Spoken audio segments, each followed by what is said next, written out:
kaip mes kalbėjom, kad Vedos yra Aupurušai, tai yra nesukurtas žmonės nesukūrė tai yra informacija praktiškai apie viską, Veda reiškia žinojimas.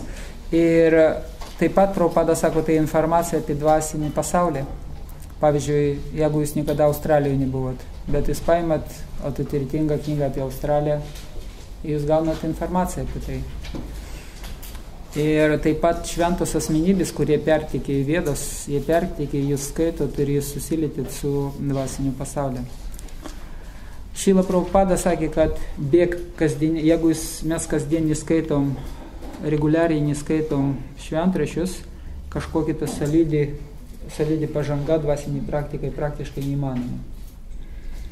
Ir kodėl mes trupučiu kalbėsim apie tai? Kaip mes minėjom, kad tai yra mokslas ir mokslas laipsniškas. Ta prasme, mes pakėlėm į vieną laiptelį, įsitvirtinam, dedam žingsnį, sekantį laiptelį, paskui sekantį laiptelį. Ir mes eisim kada nors, kad mokslas, atsidavimo tarnystės mokslas dalyjasi į 9 pakopos. Nuo paprasto tikėjimo šatkos iki meilės. 9 pakopai, kurie aprašyti labai smulkiai, su visom kliūtim, kas laukia, viskas yra. Ką jūs laukia, kokios emocijos, netgi visos emocijos aprašytos, viskas, tai yra labai smulkiai aprašyta. Todėl mes turime reguliariai studijuoti, kad padaryti iš tikrųjų gerą progresą. Aišku, bhakti arba meilė viešpačiui nepriklauso nuo nieko, nei nuo atsižadėjimo, nei nuo jūsų padėties visuomenėje, nei nuo žinojimo. Tiesiog jūs galite susiliesti su dvasinė energija, iš karto pajausti meilę viešpačiui. Bet paprastai, jeigu eiti sadhana bhakti keliu arba reguliuojamas atsidavimo tarnystė, todėl kad mes galim bhakti gauti 2 būdais, arba viešpats tiesiogiai duoda malonę, bet tai retas atvejas. Viešpats paprastai duoda savo malonę per kitus šventus asmenybės, per atsidavusius. Kada jis tiesiogiai duoda, tai labai retas atvejas, tai 1 ant daug milijonų žmonių, kada tiesiogiai bhakti gauna prisiliesdamas. Susiliesdamas su dvasinė praktika. O taip, arba kartais toks palyginimas, galima tiesiog pagaminti patiekalą žmogui duoti, arba duoti ingredientus ir paaiškinti, kaip pagaminti. Mūsų visų praktiškai praktika. Nežinau, gal kažkas tai jau gavo, tiesiog į malonį viešpatį, bet paprastų bhaktų praktika mums duoda ingredientai, receptas ir dvasinis mokytojas sako, dėk taip. Kartais mes prisvilinam, kartais mes taip, bet tokia mūsų praktika. Ir todėl mes turim mokintis ir mes paaiškinam dar su žemėlapiu, kad taip kiekvieną punktą mūsų dvasiniam kelyje paaiškina šventraščiai. Ir taip pat labai tai yra svarbus dalykas, kad gauti dvasinį jėgą. Čitančiai Ritamritai pasakyta, kad paprastam žmogui, kad būti sveikam, reikia valgyti daržovius, grūdinius ir jis bus sveikas. Bet tas, kuris eina dvasiniu keliu, jo maistas trupučiu kitoks. Jis turi daug klausyti, kartoti ir jo maistas toks. Ir jeigu jis tai nedarys, jis greitai susilps, susirgs ir paliks. Todėl, aišku, mes irgi valgom grūdinius daržovius, bet mūsų pagrindinis maistas yra klausimas ir kartojimas. Klausimas, kada šventraščių studijavimas, tai irgi vienas iš klausimo rūšis, kada mes skaitom, mes realiai ir klausom. Ir mes gaunam didžiulį dvasinį jėgą. Ir dar vienas momentas, kodėl tai labai svarbu, žmogus, kada ypač susiliečia su dvasinė praktika, pačioj pradžioj pas jį labai daug abejonių. Ir studijavimas, skaitimas reguliariai išsklaido abejonės. Pats Arjuna sulygina abejonės su demonais, kurie griauna mūsų tikėjimą. Kodėl taip, kodėl ne taip, kodėl aš turiu taip daryti, aš girdėjau, kad taip reikia daryti. Mes turim reguliariai gauti žinojimą, reguliariai sistematingų pagrindų, sistematiškai, kad visus mūsų abejonės išsklaidytų. Ir jeigu mes turim abejonę, vieną, pavyzdžiui, iš studijavimo momentų, mes turim visada uždavinėti klausimus. Mes neturim laikyti neaiškus dalykus savyje. Kartais bhaktai klausė, galima užduoti kvailą klausimą. nėra kvailų klausimų. Geriau pasirodyti kvailiam, bet gauti atsakymą į klausimą, negu neišsakyti klausimą ir likti kvailiam. Ta prasme, labai svarbu uždavinėti klausimus, kad nebūtų abejonės. Ir todėl Arjūnas sako, mane kankina abejonės, o Krišna. Ir Krišna sako, jeigu žmogus abejoja aplamai, ypač dvasiniam kelyje, jis negaus ramybę, nei šį gyvenimą, nei sekantį gyvenimą. Jis visada bus neramus. Mes turim naikinti abejonės tiesiog. Ir dvasinė praktika, ypač studijavimas, labai padeda. Toliau Šrila Prabhupada sako, kad praktiškai visada visos problemos prasideda dvasiniai praktikai tada, kada mes prarandam ryšį su nurodymais, viešpaties nurodymais. O prarandam ryšį tada, kada mes reguliariai jos neklausom ir nestudijuojam. Praktiškai visos problemos, praktiškai visada atsiranda dėl to, kad pas mus žinojimas taka, mes prarandam ryšį.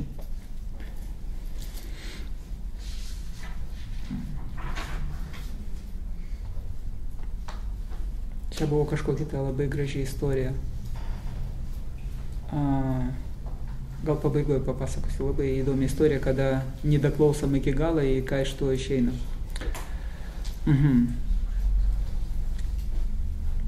Ir tai, ką mes paliekam dvasinį praktiką, arba mes pradžioje laikomės reguliuojančių principų, arba pradžioje kartuojam ir paskui visą tai metam, praktiškai tai yra liga tik dėl to, kad pas mus nepakankama žinojimo. Viena iš pagrindinių dalykų.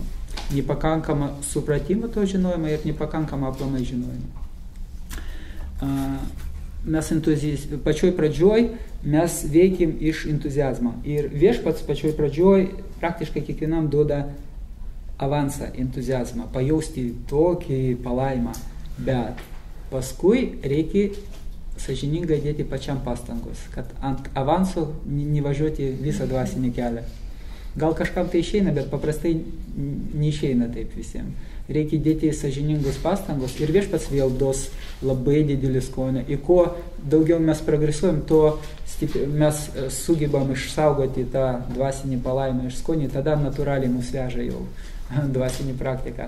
Bet pačioj pradžioj, ypač kada mes bangoti tokį, kartais entuziastingi, kartais ne, reikia stabiliai supratimą ir studijavimą šventraščių.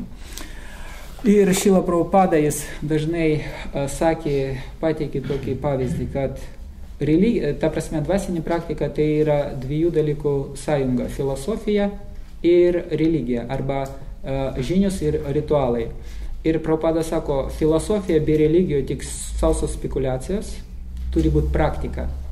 Ir religija arba ritualai be supratimo, dėl ko jie reikalingi, tiesiog sentimentai. Turi būti ir tas, ir tas. Religijoje turi būti sentimentai, tai yra natūralu, bet jie turi būti pagrįsti žinojimu. Neturi būti tiesiog taip. Kodėl tu tai darai? Nežinau, visi taip daro. Bet turi būti du dalykai, ir filosofija, ir ritualinė tam tikra praktika. Ir kada mes studijuojam knygas, mes matom iš tikrųjų, parodo, Šrila Prabhupada aiškina, kaip praktiškai pritaikyti visuose aspektuose Krišnos sąmonės, visuose aspektuose, kaip pritaikyti dvasinį praktiką. Todėl, kad vakaruose kaip problema tame, kad labai didelis skirtumas tarp religijos ir praktinio gyvenimo. Rytuose jūs to nepamatysi, praktiškai ten viską persipinė. Nuo pačio ryto religinis gyvenimas pas jų ir yra gyvenimas. Nėra skirtumą tarp to ir to. Pas mus labai didelis skirtumas. Aš atėjau į bažnyčią, savo pareigą atlikau, o namuose nereikia jokių religijų. Tai Krišnos sąmonė padeda iš tikrųjų pritaikyti reguliarus studijavimas ir ypač bendravimas su atsidavusiai, kurie labai aiškiai gali padėti, kaip pritaikyti tam tikros filosofinės tiesos savo praktikoje kiekvieną dieną. Tai labai padeda dvasiškai progresuoti ir pats Šrimad Bhagavatam sako, našta praeš abadrišų nitiem Bhagavata sėvaja. Nitiem Bhagavata sėvaja. Pastoviai tarnaudamas dviem Bhagavatam. Bhagavata yra šventos asmenybės ir šventraščiai Bhagavatam. Tie, kurie susiję su Bhagavanu, su aukščiausiu Dievo asmeniu. pastovi tarnaudamas jiems, našta praėš abadrišų. Abadrišų reiškia visas purvas, beveik viskas iki nulių bus sunaikintas. Jeigu jis tarnauja dviem asmenybėm, atsidavusiems ir šventraščiams. Šventraščiams mes tarnaujam studijuodami jos ir bandydami pritaikyti praktikai. Tai yra tarnystė šventraščiam ir šventom asmenybėm tarnystės. Mes irgi trupučiu kalbėjome apie tai. Beveik viską, kas širdyje, viskas iki nulio. Beveik. Kodėl sakoma beveik? Praktika beveik panaikina iki tam tikro lygio visos užterštumas, bet galutinai, kada žmogus pasiekia meilės viešpačiui, jau pats viešpats iki galo visą nešvarumą išplaus. Bet beveik viską, visus nešvarumus žmogui panaikins. Ir kas toliau gaunasi? Bhagavati uttama šlokai, bhakti ir bhavati naštiki. Praktiškai meilės atsidavimo tarnystės viešpačiui įsitvirtins širdyje ir tai yra nepaneigiamas faktas. Jeigu mes tarnaujam, skaitom arba studijuojam labai giliai ir tarnaujam, meilė viešpačiui labai greitai įsitvirtins širdyje. Tai. Bet yra toks momentas, kažkada tai mes darėm tokį apklausą tarp atsidavusių, įvairių bhaktų atsidavusių, kurie praktikuoja vieni pačioj pradžioj, kiti daug metų praktikuoja, darėm apklausą, kas kaip skaito. Pas jūs irgi yra anketose, kas kiek turi knygų. Daug kas turi daug knygų, bet kas kiek perskaitė, iš tikrųjų nedaug. Parodo, kad nereguliariai skaitom. Ir irgi labai įdomi tokia praktika buvo, kad kada padarėm apklausą tokį tarp atsidavusių, kas kiek skaito, pasirodo, iš 20 atsidavusių skaito reguliariai 10 žmonių, 10 iš tų 20 žmonių, pavyzdžiui, visai neskaito, iš tų likusių 10, 5 skaito, taip, kartais skaito, kartais neskaito, dar 5 skaito reguliariai ir tik 2 žmonės, kurie reguliariai daug skaito. Ta prasme, iš tikrųjų labai liūdna tokia padėti, kad Šrila Prabhupada sako, iš pradžių, iš tikrųjų, knygos aš išverčiau jums patiems ne tam, kad jūs platinti, bet jūs patys turite jūs studijuoti. Todėl, kad jeigu jūs platinate ir patys nežinot, ką jūs platinate, tai jūs turite patys labai giliai studijuoti tai, todėl, kad tai yra praktikos esmė. Ir vieną kartą pas mus irgi ten netoli gyvena kunigas, mes taip labai gražiai draugaujam su juo. Ir aš jo paklausiau, kokį jūsų asmeninį dvasinį praktiką, kiek giliai jūs medžiatės, šventus vardus kartuojate, kiek giliai jūs skaitot, studijuojat. Sako, ką kalbėt, sako, aš neturiu laiko, aš ir tą darau, su tai susitikimai. Mes turim skirti, nesvarbu, ką mes darom, turim skirti laiką asmeniniai praktikai labai giliai. Nesvarbu, ką mes darom, ant kiek mes susijėmės, mes turim skirti laiką. Ir Šrila Prabhupada sako, jeigu mes tiesiog einam dvasiniu keliu, bet tik miegam, valgom, netgi jeigu valgom tik prasadam, bet nestudijuojam, neskaitom, mes greitai tik vėl tapsim materialistai. Pas mus nebus pagrindo mūsų dvasinės praktikos. Abejonės galų gale sugriauš mūsų iki galo. Ir tai pagrindinis dalykai, kurie mums trukda laiką surasti skaityti arba skaityti aplamai. Jūsų pasiūlymai. Pagrindinis problemas. Tingėjimas. Toliau? Kiti prioritetai. Nėra skonio skaityti.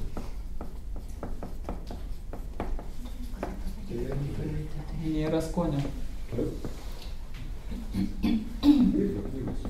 Nėra laiko, jo? Nėra laiko. Dar. Atrodo, kad jau ir taip viską žinai. Viską žinai. Atrodo, kad jau ir taip viską žinai. Kada jūs žinai? Viską žinai. Gerai. Čia labai įdomus dalykas. Galima turiu paklausimą, jeigu galima, žinoma. Vat su to atrodo viską žinai. Pavyzdžiui, tarkim, yra tokios knygutės nedidelės Šilos Prabhupados, ne? Nu, ten aš dabar neatsimenu, ten žaizni, ten, ir, pavyzdžiui, tu skaitai jau vieną kartą, antrą kartą, nu, tu jau žinai, ne tai, kad žinai, bet tu jau jauti, kad labai giliai atrodo, ne tai, kad giliai, bet tu suvoki, kad tai... Gerai, aš paskui dėl šito konkrečiai duosiu pavyzdį paskui su konkrečiai su šito. Žinai. Dar? Akis skauda jau vakarė. O ko jūs juokatės čia pagrindinė prieš klausiau paskaitų, nes... Jūs atvejs tiesiog tada klausyt paskaitų, jo. Čia nėra problema, čia nėra tokia problema, kurią, čia, pavyzdžiui, gerai, neramus protas, jo.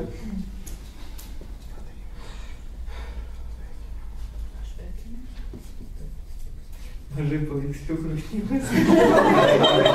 Kas užmiega, kada skaito? Visada. Žiūrint, kada... Aš prieš miegą vis tiek skaitau.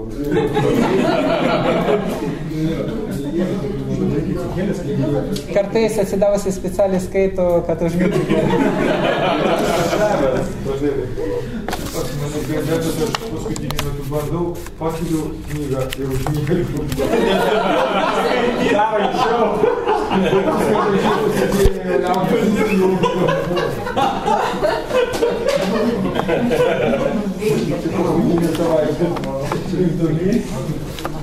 Dar vienas momentas, aš tiesiog nesuprantu, ką skaitau. Aš nesuprantu.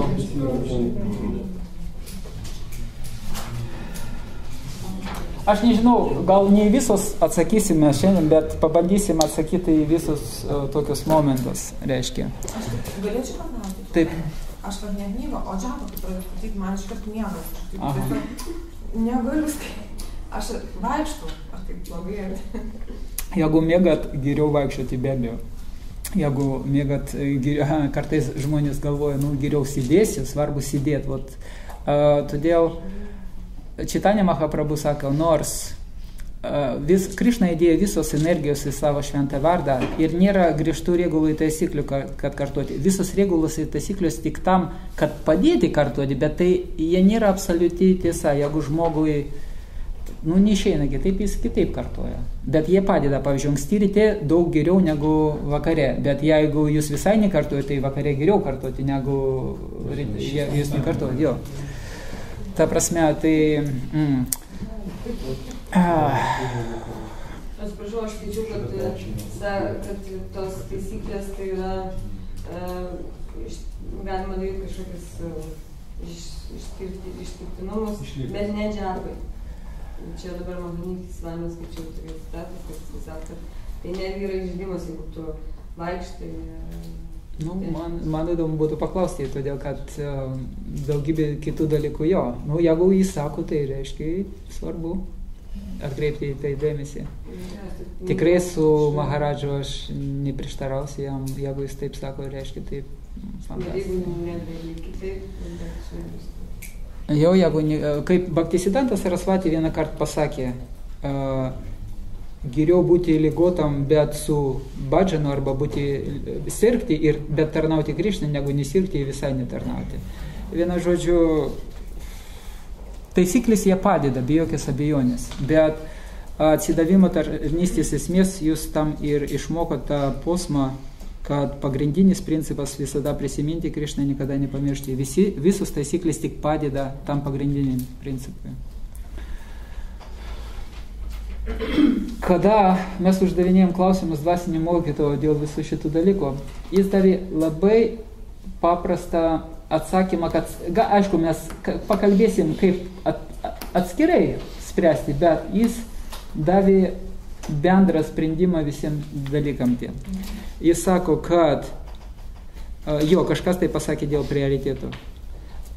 Jis sako, kad jeigu jūs suprasit, kad skaityti, pavyzdžiui, įkartoti, ypač šeimos žmonės uždavėm klausimą, mes nerandam laiką kartoti ir skaityti.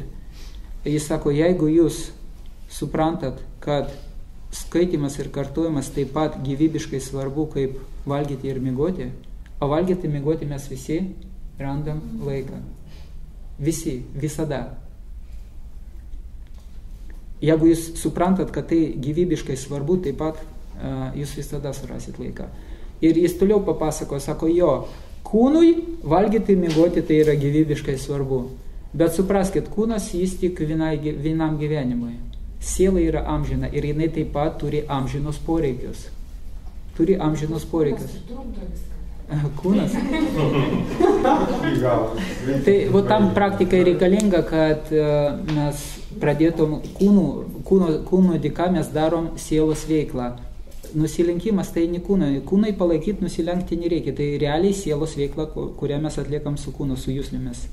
Reiškia, žiūrėti į gyvybės, kartoti, klausyti. Kūnui palaikymo tai nereikia, bet tai yra sielos veikla. Jeigu mes pratinam kūną atlikti sielos veiklą ir kūnas patrupučiuk tampa sudvasintas. Jeigu jūs 7 metus valgot Krišna prasadam, jūsų kūnas krišnaizuojasi, todėl kad visos ląstelės pasikeičia per tą laikotarpį, jeigu tik Krišna prasadam valgot. Ta prasme, jūs sudvasinat savo kūną.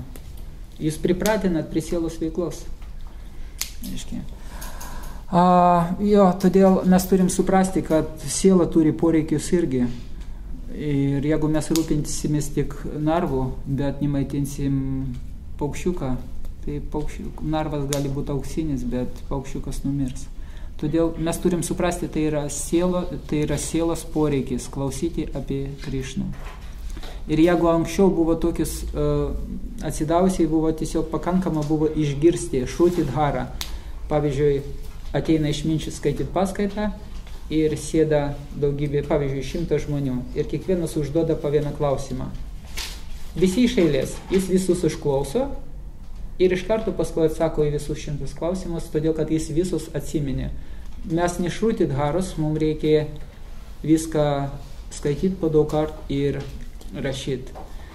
Tai vat, tingėjimas. Vėl, čia dėl ko aplamai mes ateinam į dvasinį praktiką? Tai mes galime į materialiam pasaulį tinginiauti iš esmės. Mes nieko nepasieksim. Čia nusistatymas žmogaus, nusistatymas tingėjimas. Dėl ko aš šiandien kalbėjau su viena moteriškė, sako, sunku keltis, bet pradėjom kursą ir pradėjau keltis. Čia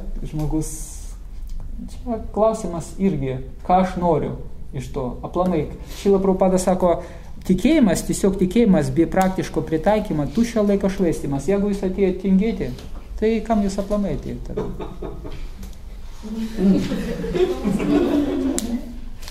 Prioritetai keičiasi, kada mes bendraujam. Realiai, iš tikrųjų sunku pakeisti prioritetus. Vis tiek, ne taip iš karto, jie ne iš karto keičiasi, bet jie keičiasi, kada mes pastoviai bendraujam prioritetais. Nėra skonio. Šrila Prabhupada sako, mes ligoniniai.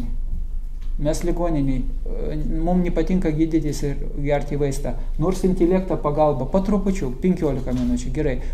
Bet kada žmogus sveiksta, pas jį atsiranda apetitas, grįžta. Pavyzdžiui, ligotas žmogus negali. Mums sunku skaityti, sunku kartuoti, bet jeigu mes pastoviai darom pastangos, laiko klausimą, mes pasveikstam ir skonis natūraliai ateina. Rupa Gosvami sako, Krišnos vardas yra kaip salduminas, kaip saldainis, bet mums dabar jis kartus yra. Bet kada kuo daugiau mes valgom, tuo skonis atsistato. Tai čia irgi laiko klausimas, ne iš karto skonis ateis. Tiesiog kantrybės trupučiuk reikia. Nėra laiko. Mes jau trupučiuk pakalbėjom. Tiesiog jūs surandat laiko. Šrila Prabhupada, kada mes kalbėjome apie šventą viešpaties vardą, aš nepaminėjau Šrilos Prabhupados tokios formulė, kada irgi sako, šeimos žmonės, kaip mums sukartoti 16 ratų. Šrila Prabhupada, aišku, aš nenoriu griauti jūsų dienoraščius, kada iki ryto, kuo daugiau sukartoti, iš ryto viskas. Prabhupada sako, aš buvau šeimos žmogus ir jis papasako, kaip jis kartoja 16 ratų. Sako, tiesiog daviau įžadu. Iš ryto 4 ratus iki pusryčių, 4 ratus iki pietų ir sako, daviau įžadu, kol nesukartoju 4 ratus, nevalgau pusryčius, kol nesukartoju 4 ratus pietų, 4 ratus iki vakarėtis ir 4 ratus prieš miegą, kol nesukartoju, neinu miegoti. Sako, lengvai gaunasi 16 ratų. Bet aš, ta prasme, jeigu jūs ryte iš ryto, aš jums specialiai nesakiau šitą formą. Todėl, kad čia lengviausias būdas yra. Prieš pietų, jo. Kada paklausė Puri Maharadža, kaip jis sukartojo 64 ratus, jis pasakė tas pats. Iš ryto 16 ratų, iš ryto 16 ratų iki 12, 16 ratų prieš po Mangalaratį, reiškia nuo 5 iki 7, 16 ratų, nuo 10 iki 12 dar 16 ratų, paskui nuo 4 iki 16, nuo 14-16 dar, ir paskui prieš miegą dar. Ir jam 64 ratus gaunasi. Bet tai šventos asmenybės 3 kartus po 64 kartuoja. O ten tai vat kaip kartuoja. Tada visi... Šventos asmenybės vietoj valgyti. Gerai, Bhakti, pas mus iš tikrųjų nedaug laiko, bet dar informacijos daug. Paskui kas čia mes? Neramus protas. Nors po trupučiu. Atrodo, viską žinau. Viską žinau. Jo. Čia iš tikrųjų labai pavojinga liga. Labai pavojinga liga, kad aš viską žinau. Nu, gal ne viską žinau. Yra pavyzdys... Yra pavyzdys toks momentas, kad, kada mes apie šventraščius kalbam, šventraštis turi skirtingų lygų supratimą. Netgi, pavyzdžiui, yra skaitytojų skirtingų lygių. Vieni skaito dėl grinai smalsumą, dėl informacijos ir dėl gilinimo dvasinės praktikos. Jūs galite skaityti tą patį dalyką, bet kiekvieną kartą jums, žiūrint su kokia motyvacija, su kokia nuotaika jūs skaitot, jums atsiveria vis daugiau. Pats, mes šiandien irgi važiavom, kalbėjom, kad Ačarya sako, kad kiekviena vedinė mantra kaip minimum 3 lygius turi prasmės. 100% kiekviena šlovina viešpatį Krišną. Kitas lygis ten gali būti šlovina pusdievius, dar kažką tai, bet ta prasme skirtingos lygis. Ir šventrašiai, todėl kad šventrašiai yra aupurušai, nesukurti žmonės nesukuria jos. Ir šventrašiai yra apreikštas šventrašis. Ta prasme, tai yra asmenybės. Ir priklauso nuo mūsų rimtumą ir suvokimą, jie apsireiškia mums tiek, kiek mes verti apsireiškia šventraščiai. Todėl tas, kad aš žinau, realiai aš nežinau. Todėl, kad kuo giliau mes pasineriam, tuo giliau šventraščiai mums apsireiškia. Tai yra asmenybės, kurie, kada mes draugaujam, draugas irgi atsiskleidžia. Patrupučiuk šventraščiai yra tas pats. Kiekvienas šventraštis yra asmenybė. Aišku, ir todėl, jeigu mes per daug nesigilinam ir galvojam, sustojam, tas pats ir tą patį, aš tai žinau, reiškia, mes sustojam savo dvasiniai praktikai. Mes kažkur tai sustojam ir reikia dėti pastangus melsti šventraščiam. Viena iš, kaip studijuoti, kad ateitų skonį, tai prieš kiekvieną kartą, kada jūs ateinat, paimat knygą į ranką, jūs pasimelskit, kad prašau, leisk man suprasti tave. Todėl, kad Čitanja Mahaprabhu sako, kiekvienoj šlokai, kiekvienam tekste, jis mato tiesiai Krišną. Jeigu mes nematom tiesiai Krišną, reiškia mums toli iki viską žinot. Iš tikrųjų, kiekvienas žodis, viešpats Čitanja aiškina šloką Atmaramaš Čamunajo. Jis paėmė vieną šloką ir davė 61 skirtingą paaiškinimą šitai šlokai. 60. O jis kalbėjo su kitų išminčių, kurio buvo žinomas visoje Indijoje. Tas išminčius davė 9 paaiškinimus.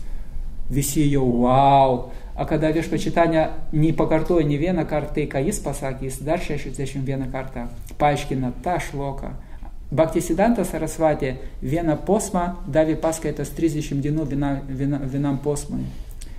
Todėl šitas dalykas abejotinas, kad jeigu mes giliau pabendrausim su atsidavusiais, kurie realiai žino šventraščių, atrodo, aš skaitau, bet tokį momentą aš niekada nepastebėjau tokį. Šventraščiai kaip vandeninas. O vandeninė labai daug turtų yra. Ir mes iš tikrųjų stovim tik ant vandenino kranto, tik prisilietėm vos, mes net nepasinėrėm į tą vandeniną. Kiek šventraščiai tai jo vandeninas. apie šventraščius tai viskas aišku, šventraščiais. Bet aš apie tas knygutės, tas įvadinės, kada tai ateina tik tai tie pradiniai, tu tik tai susipažįsti, pirmų žingsnis, ten klausimas, atsakymas, pavyzdžiui, prapopadai. Ten dar va tokios, tokios va, knygutės, tik va tokiam pradedančiais. Kiek juos galima 20 kartų skaityti, 30. Mano toks klausimas tikrai yra. Aš va imu ir bandau skaityti. Ir jaučiu, kad jie все не могу больше. Tas va pradinės, jau atrodo, kad jau tiesiog leipsta širdis, atrodo. Tai va taip yra, aš norėjau klausti, kaip yra. Mes, kada mokinomės Vrindavane, kursus irgi pusę metų studijavom knygos ir pas mus mokytoja buvo Prabhupados mokinė Narayani Mataji. Jai Prabhupada davė nurodymą skaityti knygos. Jinai perskaitė 50 kart visos Prabhupados knygos od do. Iki pat. 50 kart perskaitė. Praktiškai per metus visos Prabhupados knygos jinai spėjo perskaityti ir jinai labai giliai studijuoja. Ir sako, kiekvieną kartą, kada aš studijuoju netgi pačios ploniausios knygos, man atsiveria vis daugiau ir daugiau. Iš savo patirties, pavyzdžiui, aš, kada skaitau, aš visada skirtukus darau. Ir aš sekantį kartą, kada skaitau tą patį knygą, aš žiūriu, kad mano skirtukai visai kitoj vietoj. Mane įkvėpė dalykai, tie, kuriuos aš anksčiau nepastebėjau visai. Aš tiesiog perskaičiau ir viskas. Ir visos knygos pilna skirtų. Ta prasme, labai atsiveria ir su visais, kas giliai studijuoja Prabhupados knygas, jie visi sako, praktiškai neįsemiamas dalykas.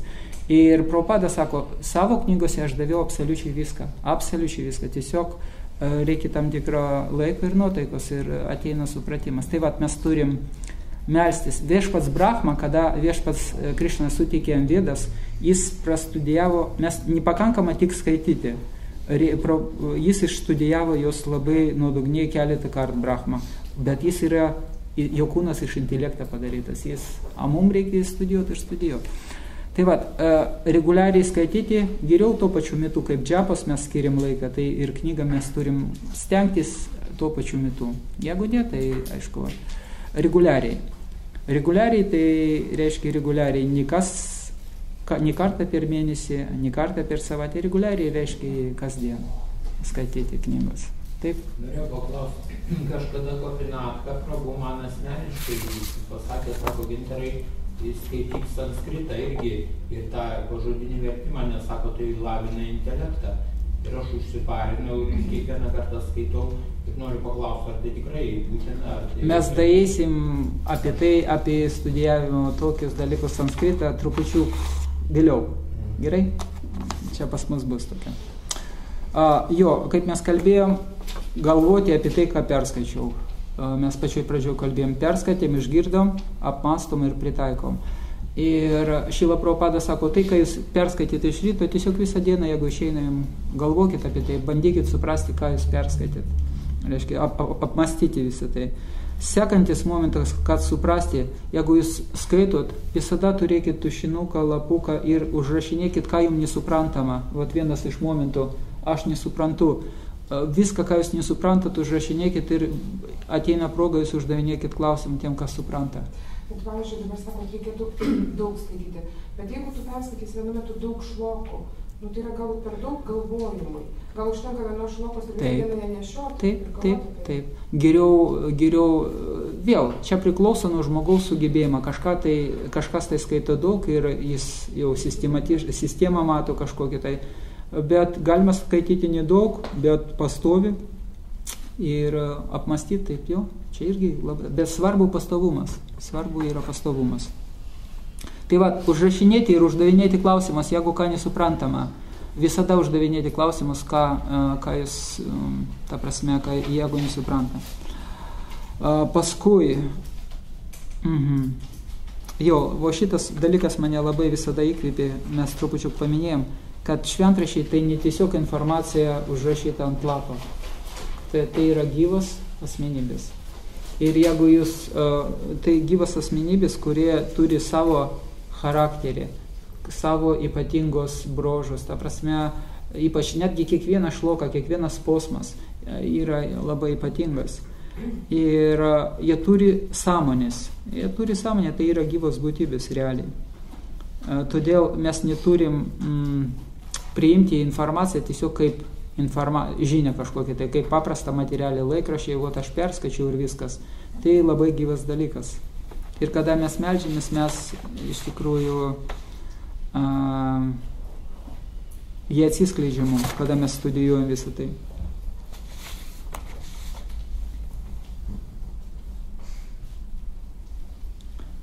Ir kaip jūs su asmenybėm, pavyzdžiui, bendraujat, jūs dėmesingi, kada jūs skaitot šventraštį, taip pat turi būt laiką, kada skirta, kada jūs tik su šventraščiu bendraujat.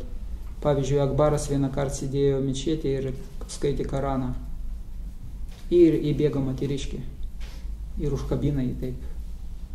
Užkabina jį ir jis supyko, jisgi imperatorius, supyko, ką tu darai, tu nematai, ką aš darau, aš Koraną skaitau, šventraštį skaitau. Nukirsti jai galvą. Ir moteriškė jau nebuvo kur dėtis, jinai tiesiai šviesiai sako, aš tai bėgiau tik todėl, kad sužinojau, kad Milužis mano atvažiavo į miestą ir aš pablūdau visur ieškau ir užbėgau mečetį irgi pablūdau. Tai mano toks pasinirimas buvo, kad aš tave nepastebėjau. Bet tu skaitai Koraną, tu bendrauji su viešpačiu, tai tu iš tikrųjų apsimetėlis. Tu pamatėjai mane, tavo dėmesys iš karto kreipėsi. Reiškia, tu tiesiog apsimetėlis, kad tu skaitai šventraščių. Ir Akbaras pagalvojo, jo, sako, jinai teisiai paleido. Tai jeigu mes skaitom šventraščius, mūsų meditacija turi būti labai... Ne taip, kad trupučiuk su viena pakalbu, trupučiuk su kita. Mes turim skaityti ir nuolankiai, nuotaika turi būti skaityma ir tada nėra kalbos apie, kad nėra skonio, pavyzdžiui. Irgi skonis atsiranda nuo mūsų nuotaikos. Tai čia panašiai kaip ir su džetos kartojimo, praktiškai reikalinga koncentracija visiškai. Prabhupada sako, dvasiniam gyvenime nėra smulkmenų. Visą gyvenimą susideda su smulkmenom, bet realiai nėra dvasiniai praktikai smulkmenų. Mes viską turim daryti nuo širdies. Jeigu bet ką mes darom dvasiniai praktikoje, mes turim daryti nuo širdies. Dabar daryti, dabar būti Krišna sąmonė. Aš norėjau pacituoti labai gražų posmą, kuris parašė Sanatana Gosvami, šlovindamas Bhagavatam. Bet žiūriu, pas mus nėra laiko, bet jis, aš vieną posmą gal. Sarva Shastradhi Piyusha, Sarva Vidaika Satphala, o Šrimad Bhagavatam, tu esi brangakmenis visų vedų. Sarva Siddhanta Ratnadė, tu visų galutinių filosofinių išvadų brangakmenis. Sarva Phala, tu esi vaisius, prinokus vaisius viso dvasinį žinojimą. Sarva Lakakya Drik Prada, tave garbina visi žmonės. Sarva Bhagavat Prana, tu visų šventųjų gyvenimas. Krishna Bhagavat, Sarva Bhagavat Prana, Šrimad Bhagavat Prabho, tu pats Krishna esi. Kalid Hantodita Dityaši Krishna Parivartita, tu atėjai Kaliyugais išgelbėti visus žmonės. Paskui Mat Eko Bando, tu vienintelis mano draugas, jis taip šventraštį šlovina. Mat Eko Bando, Mat Sangi, tu vienintelis mano bendravimas. Mat Guru, tu mano dvasinis mokytojas. Mat Guru, Mat Mahadana, tu vienintelė vertybė man. Mat Nishtaraka, Mat Bhagya, tu didžiausiai sėkmė man. Ir jis šlovina, jis praktiškai daugybė šventos asmenybė, jie šlovina šventraščius kaip asmenybės, kreipiasi. Tu gyvenimas man iš tikrųjų. Tai tokia nuotaika, mes galim surasti tokius maldas ir prieš skaitant Bhagavad Gitą, pavyzdžiui, įvadį, ten Bhagavad Gitos šlovinimas yra keleto posmų. Jūs galite atidaryti prieš paskaitimą, paskaityti apie Bhagavad Gitos šlovę. Ir tiesiog, taip, Ir kada mes kartuojam šventus vardus, mes irgi medituojam, kad turėti santykius su šventu vardu. Tas pats ir su, kada mes skaitom, mes tiesiog bandom užmėgsti santykį. Ir kada mes prisiminam, praktiškai mes bendraujam. Viešpačitani Mahaprabhu kiekvienam puslapį yra Krišna šventraščiuose. Kiekvienam puslapį. Ir kada mes paskui prisiminam, kada mes studijuojam, prisiminam, visas purvas išeina iš mūsų galvos, kada mes tiesiog medituojame, tai kada girdim, tai Todėl jie turi teisę atsiskleisti arba neatsiskleisti. Ir skirtingi žmonės skaito tą patį posmą ir gali skirtingai labai suprasti. Tai šventraščiai tai kažkas tai tokio ypatingo. Dar vienas ypatingas aspektas. Mes turim skaityti šventraščius su dvasiniu mokytojo Ačarijos komentarais, su šventos asmenybėm komentarai. Tai yra visų vedinių tradicija, visų mokyklų tradicija. Niekas neima plikos vietos bei komentarų teiginius ir skaito. Visi skaito tik su komentarais, su paaiškinimais prieš mūsų buvusius Ačarijos. Niekas neskaito tiesiogiai, niekas tai skaitosi naglai taip, reiškia, mes su paaiškinimais. Todėl, kad šventraščiai tai labai gilus dalykas ir jie reikalingi paaiškinimai. Šila Prabhupada sakė, kad reikia skaityti vienas iš momentų sistematiškai. Negalima kaip novelą arba kaip romaną paimti trupučiuk čia, trupučiuk čia, detektyvą skaitot, reikia sužinot, kaipgi ten baigėsi. Perskaityti. Šventraščiai nuo A iki Z, nuo pačios pirmos, pavyzdžiui, Bhagavatam, nuo pirmos giesmės iki 12. Ir netgi skaitosi, tai yra kaip meditacija. Meditacija, kada jūs ateinat prie viešpatį arba prie dievybės, jūs pradedat meditaciją nuo pėdų, po trupučiu keliat žvilgsnį ir tik paskui į veidą. Pirmą, antrą giesmę skaitosi viešpatis lotosinės pėdos. Trečią, ketvirtą skaitosi viešpatis kojas. Penktą, viešpatis limo, 6 viešpatis krūtinė, 7, 8 giesmė Bhagavatam, viešpatis rankos, 9 giesmė yra šitą kaklas, kaklas, 10 giesmė viešpatis lotosinis veidas, 11 giesmė viešpatis kaktas, 12 giesmė viešpatis karūna, meditacija. Ir kada ir atsiskleidžia, todėl kad ir Šila Prabhupada netgi pasakė, tas, kuris nenugalėjo geismę, ta prasme, vis kamuojamas geismų, jis neturi eiti aukščiau pirmos ir antros giesmės. Todėl, kad ten vis subtilesnis ir intimesnis dvasinis dalykai dėstomas. O mes kartais, gerai, čia pačios fantastiškiausias dalykai 10 giesmė, mes skaitysim čia. Ne, mes palaipsniui. Mūsų sąmonė valosi, kada mes palaipsniui studijuojam šventraščius, nuo pačio pradžio iki pabaigos. Ir Šila Prabhupada, jis, kada buvo, jis netgi įkūrė egzaminų sistemą, laipsnius netgi davė. Pavyzdžiui, mes dabar pačioj pradžioj, pas mus yra vadinasi Bhakta programa, pati įvadinis dalykas, tik dvasinis programos, kultūros. Yra Bhakti Shastri, kada jūs jau, tai 4 pagrindinius knygus, kurios, tai Bhagavad Gita, atsidavimo nektaras, pamokymų nektaras iš Upanishad, bet tai yra pagrindas viso dvasinio gyvenimo. Jeigu žmogus nori gauti dvasinį išventinimą, brahmano išventimą, jis turi praeiti Bhakti Shastri. Paskui Bhakti Vaibhava, ten pusė Šrimad Bhagavat, paskui Bhakti Vedanta. Ir Šila Prabhupada sako, jeigu žmogus išstudijuoja visą Bhagavatam, jis jau turi teisę tapti dvasinį mokytoją ir inicijuoti.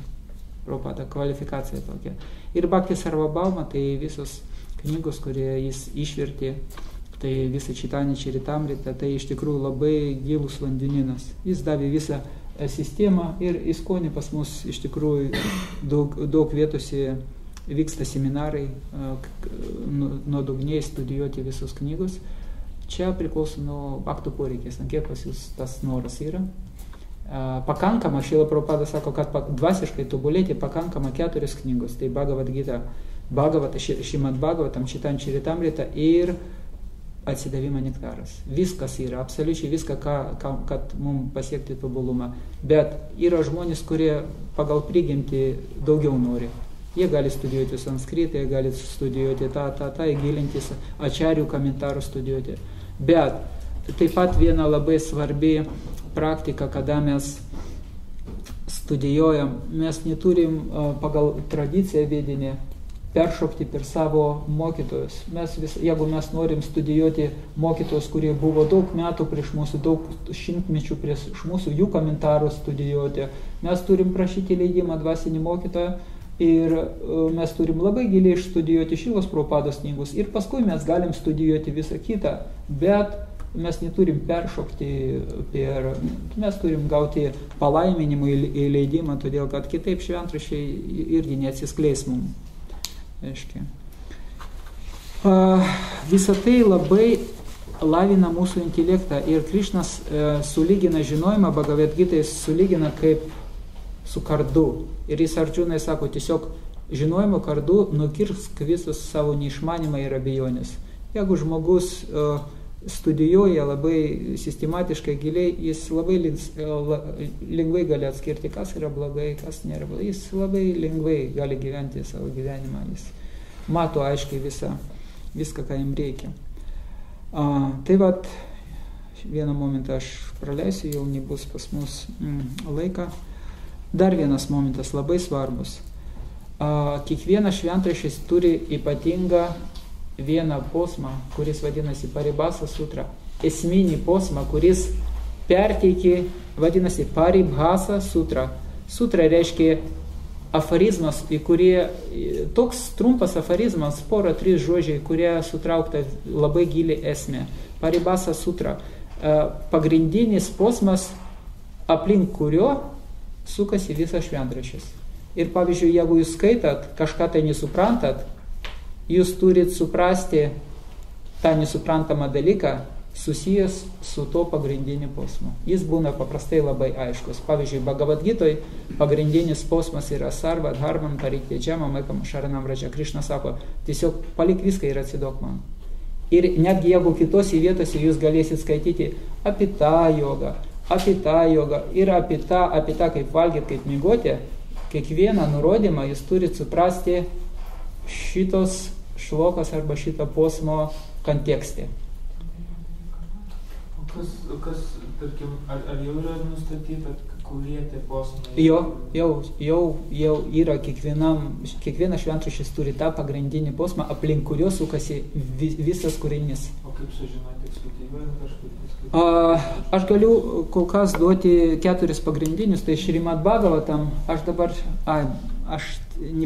žinau, kaip skamba sanskritas, bet 1, 3, o 27, tiksliai neprisimenu dėl šito skaičių, bet Etečam šah kalau pumsa Krišnas tu Bhagavan svajam Indrari Vijakulam Lakam Bridanti Jugai, kad Krišna svajam Bhagavan. Krišna yra aukščiausias Dievo asmo. Nors Bhagavatam pasakyta apie tokį avatarą, apie tokią inkarnaciją, apie tokią asmenybę, apie tokį, bet Krišna yra aukščiausias Dievo asmo, svajam Bhagavan.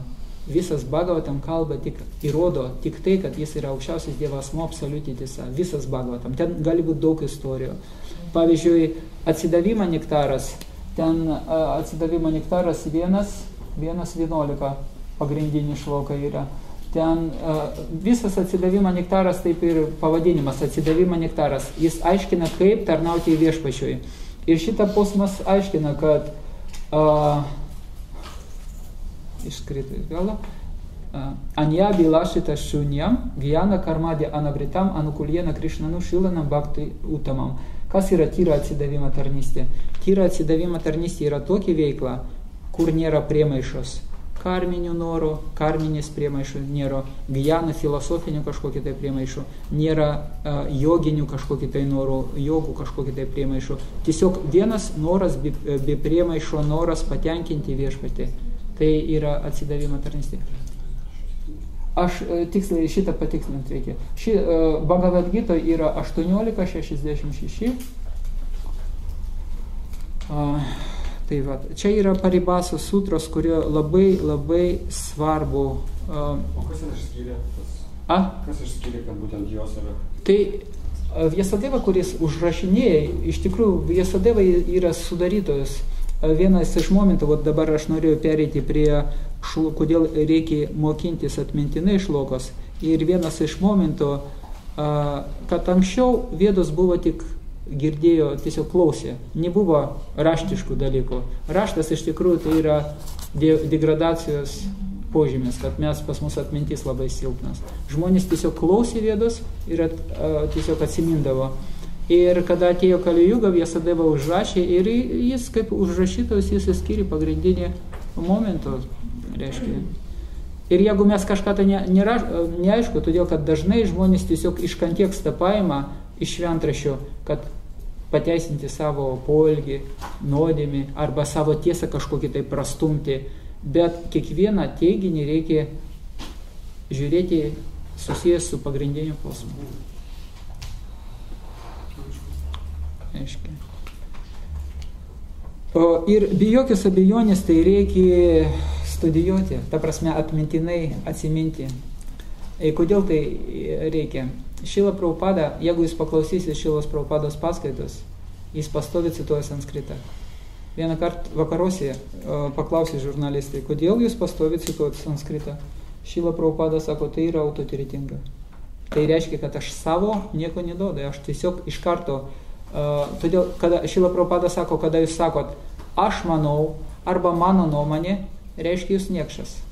Jūs spekuliuojat, čia jūsų nuomonė, jūs turit 4 netobulumus. Ką reiškia jūsų nuomonė? Ar virta jūsų nuomonė aplamai?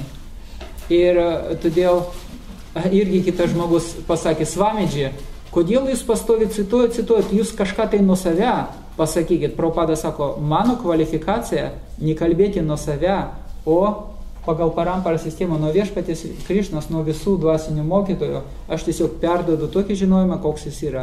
Mano kvalifikacija tame ir yra, kad aš nepridedu nuo save. Reiškia, tai aš pradėsiu, mes minėjom apie jogas, kada kalbėjom, įvairius, negi Klaipėdai pas jūs jogas yra vienas, kuris buvo Indijoje, sukūrė jogą lietuviams. Kad sako, nereikia to laikytis, nieko, tiesiog 15 minučių trupučių tą padarykit ir tą, ir viskas. Joga lietuviams. Todėl, kad joga, lietuviai negali čia aš nežinau, kažkur tai gyvena. Čia. Vieną žodžio, bet jeigu jūs tik sakot, kad mano nuomonė, ko virta tavo nuomonė, jeigu tu sąlygoto sielaisi. Todėl Prabhupada sako, tai yra autoritetinga. Ir be abejo, tai lavina mūsų intelektą. Ir ne tik lavina intelektą, bet mes kalbėjom, kad tai yra asmenybės, ir jūs bendraujat su asmenybėm, jūs išmokstat maldos, šlokos ir jūs tiesiog jos kartojat. Ir ateis laikas, jūs galėsit pamatyti, kad jie realiai padės jums, kada jūs atsiminat pagrindinis filosofinis ar dar kažkoks tai dalykas. Tai vat. Mūsų nuomonė neturi tokios kažkokios vertės. Nebent jūs labai ilgai praktikuojate, jūs apsivalėt, o tada jūsų nuomonė verta. Jūs praėjot visus, iš tikrųjų, jūs einate teisingų kelių, o tada verta nuomonė. Tada nuolankiai išaukštinta asmenybė gali pasakyti, čia mano nuomonė tokia, bet realiai, todėl kad realiai jis studijuoja šventraščius, jo nuomonė grindžiasi iš šventraščių. Jo nuomonė yra vertinga.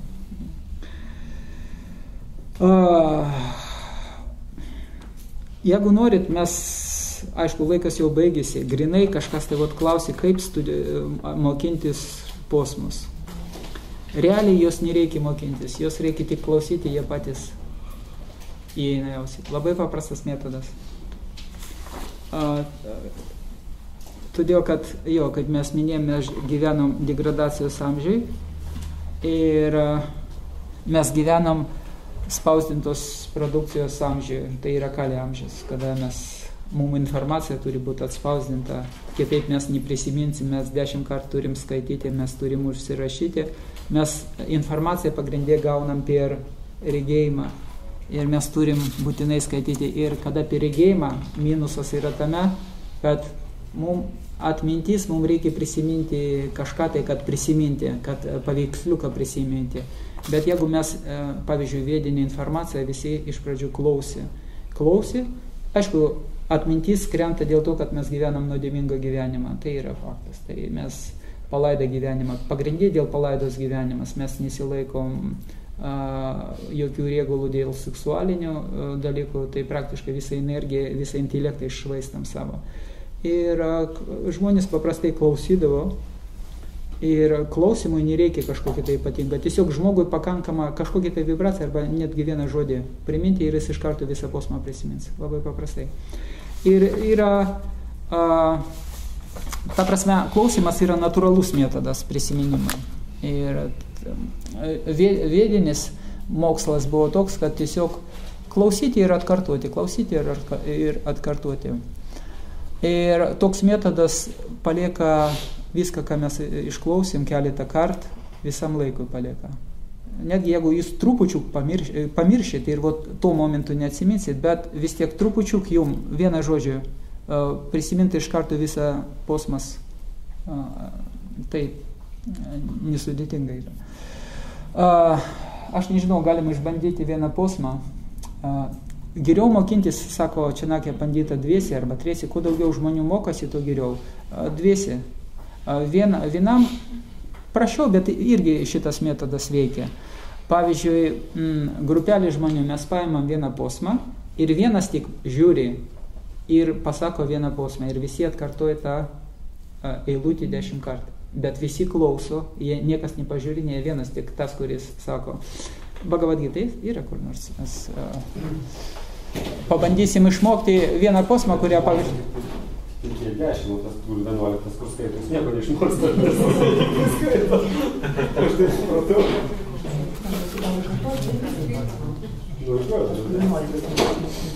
Mes pabandysim išmokti posmą, pavyzdžiui, aš paimsiu specialiai tokį posmą, patvirtinti tavo teoriją, nepatvirtinti, aš nežinosiu šitą posmą, aš tiesiog paimsiu ir ar išmoksiu, ar neišmoksiu. Gerai, tokį posmą, kuris apie sielą, pavyzdžiui, vienas iš esminių posmų. Posmas, aš pabandysiu teisingai skaityti ir jūs tiesiog po 10 kartų kiekvieną eilutį turėsit pakartoti. Jo, sistema. Pačioj pradžioj, paskui ten...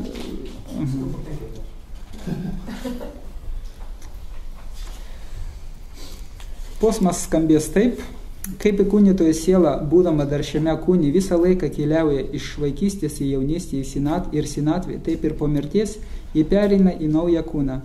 Aišku, aš žinau šitą posmą, todėl, kad jis esminis yra, bet iš tikrųjų, ne, būtų gerai, todėl, kad tai svarbus posmas apie reinkarnacijas kalba. Tokie pokyčiai blaiviai mąstančių žmogų neklaidina, kad mes senstam mūsų žmogų, kuris praktikuoja dvasinį kelių, jį neklaidina, jis nepergyvena, kad jis sensta. Vienu žodžiu, čia yra esminis posmas toks. Dabar aš paskaitysiu vieną, jis iš pada vadinasi, iš 4 padų susidari posmas, aš vieną padą paskaitysiu ir jūs 10 kartų pakartokit. Paskui mane garsiai visi kartu ir tiesiog klausykit ir viskas, užmerkit akis. Dehinosmin yatha dehe, dehinosmin yata dehe, dehinosmin yata dehe, dehinosmin yata dehe, dehinosmin yata dehe, garsiau, dehinosmin yata dehe, dehinosmin yata dehe, dehinosmin yata dehe, dehinosmin yata dehe, dehinosmin yata dehe, dehinosmin yata dehe. Dabar antrą padą. Kaumaram yauvanam jara, kaumaram yauvanam jara, kaumaram yauvanam jara, kaumaram yauvanam jara, kaumaram yauvanam jara, kaumaram yauvanam jara, kaumaram yauvanam jara, kaumaram yauvanam jara, kaumaram yauvanam jara, kaumaram yauvanam jara, kaumaram yauvanam jara, kaumaram yauvanam jara. Ir dabar pirmą į antrą jūs pakartojate irgi 10 kartų. Dabar, bet geriau trupučių garsiau kartuoti, todėl kad vibracija įeina į ausį. Jūs labai pašnibždomi, tada neaišku. Labai aiškiai prisimint, nes kitoje dalysi kalbėti, aš pavyzdžiui prisimenu, ką jūs sakėte, aš tiksliai nebežinau, kaip sakyti. Dabar dar kartą klausom. Dabar 2 padas. Dehinosmin yatha dehe, kaumaram yauvanam jara. Dehinosmin yatha dehe, kaumaram yauvanam jara. Dehinosmin yatha dehe, kaumaram yauvanam jara. Dehinosmin yatha dehe, kaumaram yauvanam jara. Dehinosmin yatha dehe, kaumaram yauvanam jara. Dehinosmin yatha dehe, kaumaram yauvanam jara. Dehinosmin yatha dehe, kaumaram yauvanam jara. Dehinosmin yatha dehe, kaumaram yauvanam jara.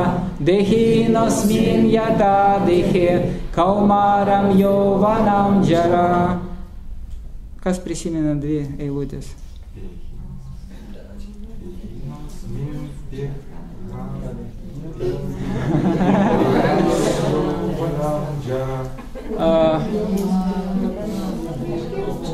Iš tikrųjų, jeigu jūs paimat, pavyzdžiui, reikia 5 posmus, arba netgi 1 posmą, todėl kad atmintis toks, jūs galite 1 posmą paimti ir kiekvieną dieną tiesiog pakartoti, pavyzdžiui, standartiškai rekomenduoja, pavyzdžiui, 5 posmus per savaitę, arba 1 posmą per dieną, taip, kad ir atmintis lavintųsi, bet jeigu jūs atkartosit, jūs paskui praktiškai visam gyvenimu prisiminsit, ir naktį jūs pažadinsit, jūs atsiminsit. Vieną padą 10 kart, antrą padą 10 kart, 2 pados 10 kart. Paskui tą patį padaryti su 3 atskirai, 4 atskirai ir 3, 4, o paskui jau visą posmą 10 kart. Ir viskas. Ir sakoma, kad nereikia atmintinai studijuoti vertimą, todėl kad vertimas gan literatūrinis, Prabhupada todėl ir davė pažodinį vertimą, kad kada jūs žinot, pavyzdžiui, pažodinį žodį kiekvieną maždaug, jūs jau automatiškai sudėliojat visą vertimą ir nebūtinai jis turi būti toks, koks yra. Ir tai faktas veikia, mes mokinamės, kada Vrindavane pas mus vaikai, ten Gurukula vaikai mokinasi, jie kas rytą studijavo Bhagavad Gita. 7 metai vaikai atmintinai visą Bhagavad Gitą žino. Atmintinai. Ir jie tiesiog kasdien praktikuojasi ir viskas.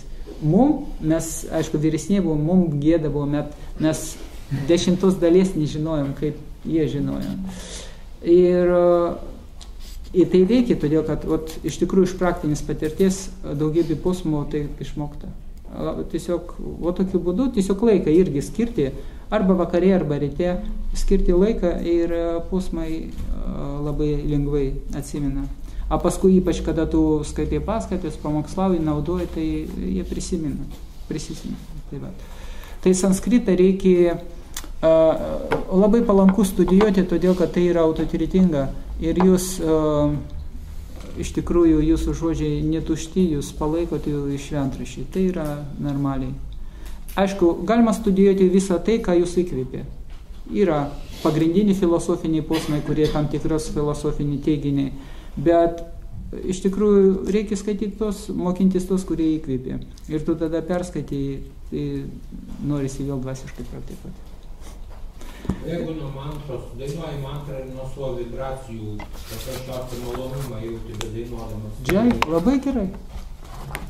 Bet netgi, kad mantrą pastoviai turėti entuziazmą kartoti, yra posmai, kurie šlovina šventą viešpaties vardą. Šventą viešpats vardas, kaip Rupa Gosvami sako, šventą viešpaties vardas toks saldus, kad kada aš jį kartuoju, man norisi turėti milijoną liežuvių. Kada aš jį klausau, man nepakankama viena ausė, man norisi turėti milijoną ausų. Tai tokie posmai, jie dar duoda dar didesnį skonį kartoti šventus vardus. Yra daugybė posmų, kurie šlovina viešpatį. Ir dar porą dalykų.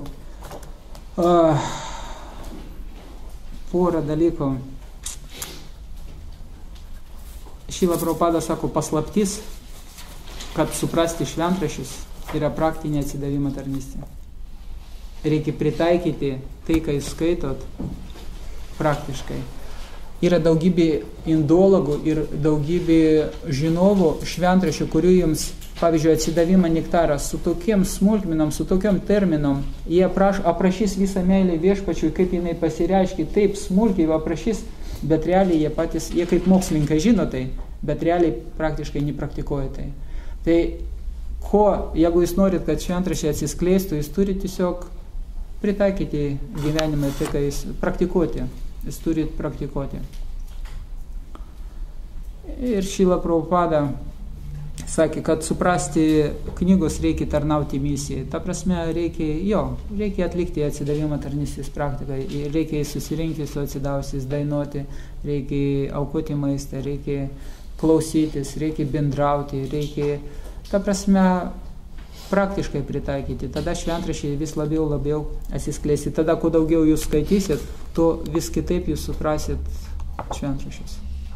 ir tada ir tikėjimas bus labai stiprus, ir dvasinis skonis bus didelis. Ta prasme, skonis realus bus. Tai ne tai, kad kažkas tai kažkoks tai pranašas pasakė, kad tai yra absoliuti tiesa, kaip mes minėjom, kad tai yra praktiškai apčiuopiama, pritaikyta, galima pritaikyti gyvenime ir realiai jūs nuo to jausit didžiulį skonį.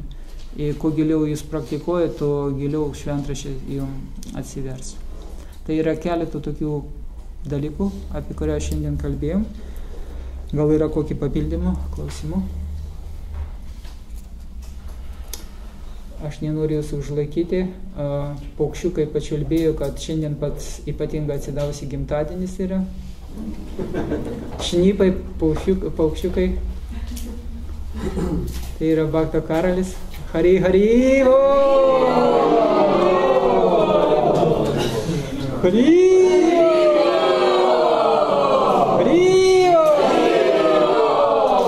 Kiekvienas bhaktas gali prieiti, palaiminti, palinkėti viso ko geriausiai dvasiniam gyvenime. Mes labai karaliai iš tikrųjų linkim, kad su kiekvieno diena jūsų skonis ir noras ir skonis didėtų dvasiniam gyvenime.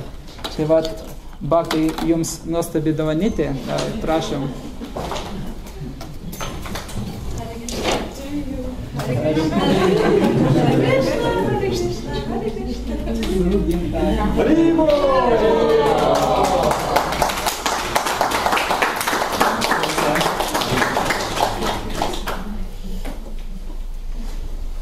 Tai ačiū labai visiems. Šiandien